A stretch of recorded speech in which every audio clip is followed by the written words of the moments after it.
Good morning all of you. CBSE board class 9th Hindi. Chandrakant Deotale द्वारा रचित यमराज की दिशा।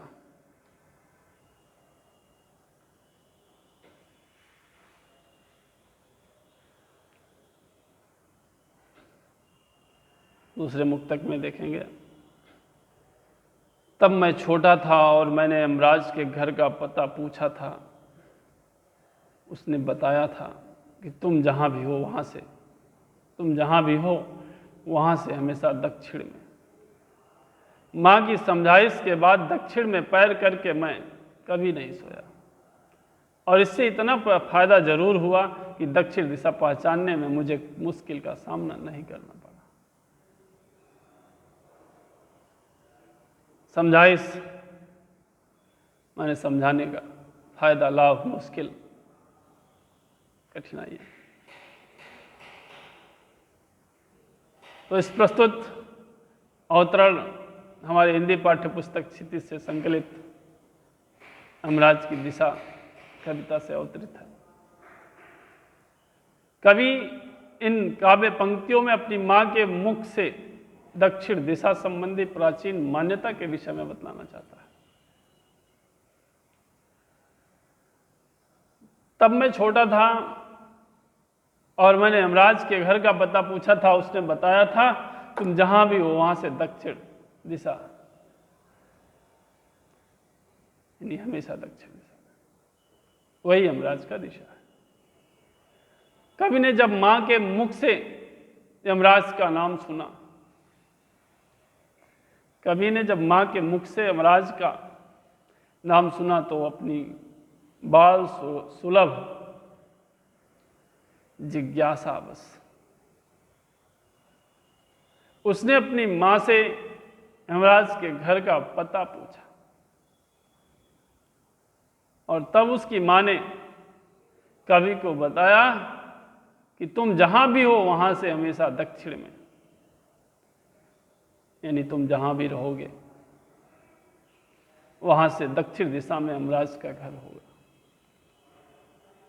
और मां की समझाइश के बाद दक्षिण दिशा में पैर करके मैं कभी नहीं सोया, और इससे इतना फायदा जरूर हुआ कि दक्षिण दिशा पहचानने में मुझे कभी मुश्किल का सामना नहीं करना पड़ा। यानी कवि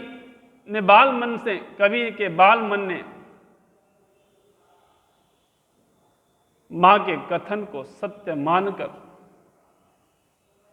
मां की कही हुई बात को सत्य मानकर दक्षिण दिशा में पैर करके ना सोने की बात मन में बैठा लिया, और तब से आज तक कभी दक्षिण में पैर करके कभी नहीं सोया। और कभी को दक्षिण में पैर ना करके सोने से यह फायदा हुआ कि वह दक्षिण दिशा को सदैव ध्यान रखता था। उसे दक्षिण दिशा पहचानने में कोई समस्या नहीं होती थी। वह पहले से ही जान जाता था कि इस दक्षिण दिशा कौन है। यानी दक्षिण दिशा यमराज की दिशा कहलाती है। इसलिए दक्षिण दिशा में पैर करके सोना वह हानिकारक है, जो मुझे निगेटिव एनर्जी देती है। मैं दक्षिण में दूर दूर तक गया और मुझे हमेशा मां याद आई। दक्षिण को लाग लेना संभव नहीं था, होता छोर तक पहुंच पाना तो यमराज का घर देख लेता। यानी छोर तक पहुंच पाना कठिन है।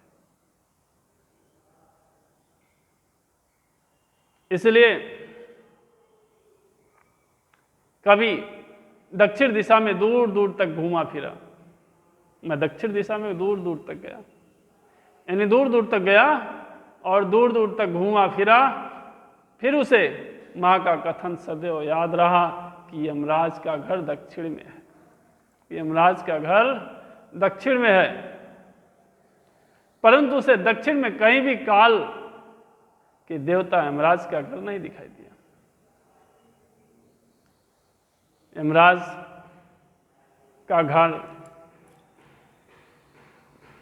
का घर ना मिलने के कारण यह भी रहा कि दक्षिण दिशा का कोई अंतिम छोर या किनारा नहीं था, यानी उसका कोई अंतिम बिंदु नहीं था।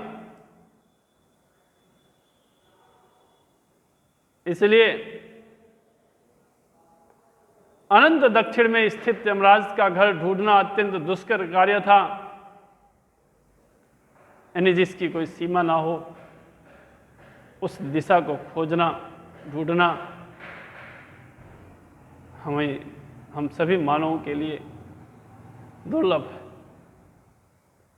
इसलिए उस यमराज की दिशा को जान करके और मन में संतोष पैदा करना था।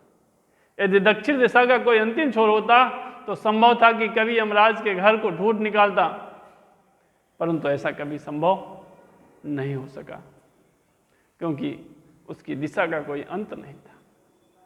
और जिसकी दिशा का कोई अंत ना हो, उस दिशा के बारे में जानना बड़ा ही दुर्दांत कठिन है। पर आज जिधर भी पैर करके सो वहीं दक्षिण दिशा हो जाती है। सभी दिशाओं में यमराज के आलीशान महल हैं और वे सभी में एक साथ अपनी दागती आंखों सहित विराजते हैं। माँ अब नहीं है और यमराज की दिशा भी वह नहीं रही जो माँ जानती थी। कवि कह रहा है कि आलीशान महल माने सुंदर सुंदर भवन, सुंदर सुंदर भवन है। कवि मां की सलाह को ईश्वरीय आज्ञा मानकर पालन किया। उसे दक्षिण दिशा को पहचानने में कोई मुश्किल नहीं हुई। कवि दक्षिण दिशा में स्थित यमराज के घर के संदर्भ में लिखता है कि कवि वर्तमान में चारों ओर बिखरी हुई जीवन विरोधी ताकतों के विरुद्ध आक्रोश व्यक्त करते हुए कह रहा है कि आज जिधर भी पैर करके सो वही दक्षिण दिशा है। तात्पर्य है कि अब चारों दिशाओं में जीवन विरोधी शक्तियां फैल गई हैं। चारों तरफ जीवन विरोधी ताकत फैल गई हैं, शक्तियां फैल गई हैं।